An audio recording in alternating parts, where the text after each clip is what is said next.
Let's now get some opinion and insight from Beirut-based political analyst Kamel Wazne. As we've just heard from our reporter in Syria, Beijing has joined Moscow's efforts to mediate talks between Damascus and the opposition. What's China's interest in all of this?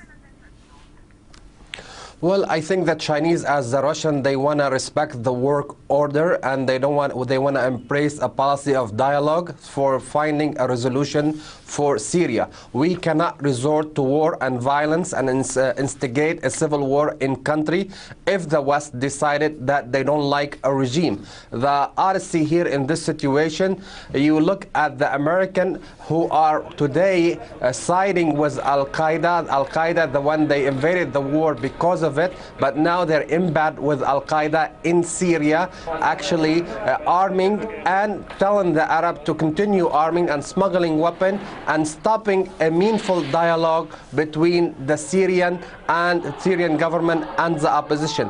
I think today the point that we have to make a logical policy change.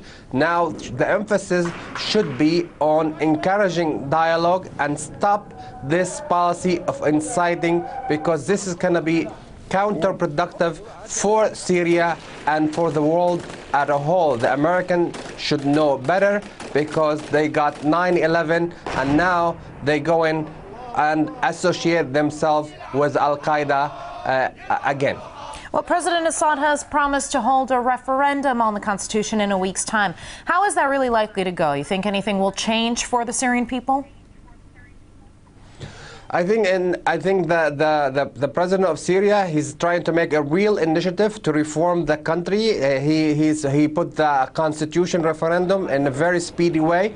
Now I think the opposition are not listening, because you got country in the Persian Gulf taking instructions from the American, and they don't want anything but the removal of Bashar al-Assad, and that's why we got the vote at the General Assembly.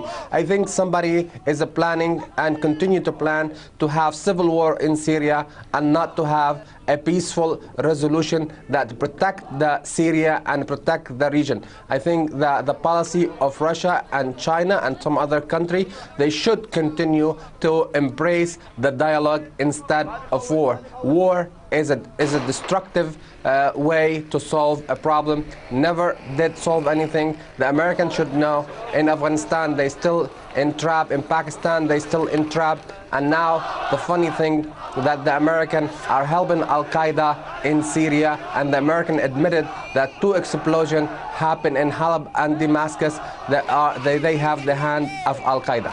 So with Washington confirming that Al-Qaeda is likely operating in Syria, of course that follows that. Does that mean really that the U.S. and its allies are siding with terrorists on this?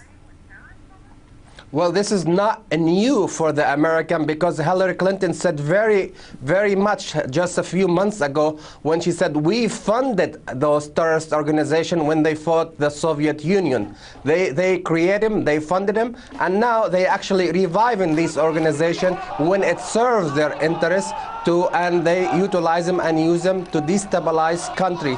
And that's a shameful act on the United States and on the West, because they talk about democracy and reform, but on the other hand, when it comes to their interests, they will go to no end to get their way in, even if they have to go in bed with Al-Qaeda, and that's what's really happening right now in Syria.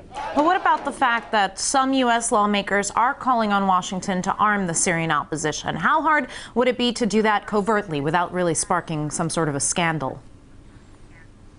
Well, isn't that what Reagan said when he armed the Mujahideen in Afghanistan at one time, and they turned to be terrorist organization? And the Americans are repeating the situation, the mistake they have done in the past today. And the logic, there is no logic into it, and the world have to stop to this madness, because you have to remember that the American propaganda and the West propaganda sometimes it's superior to other media outlets. But the American will wake up finding that the Middle East is actually filled with these terrorist organizations, and to that end, not these congressmen or senators where they are short-sighted in policy, they will actually rectify the situation in Syria or in the Middle East. Live from Beirut, that was political analyst Kamel Wazne. Thank you, Kamel. Thank you.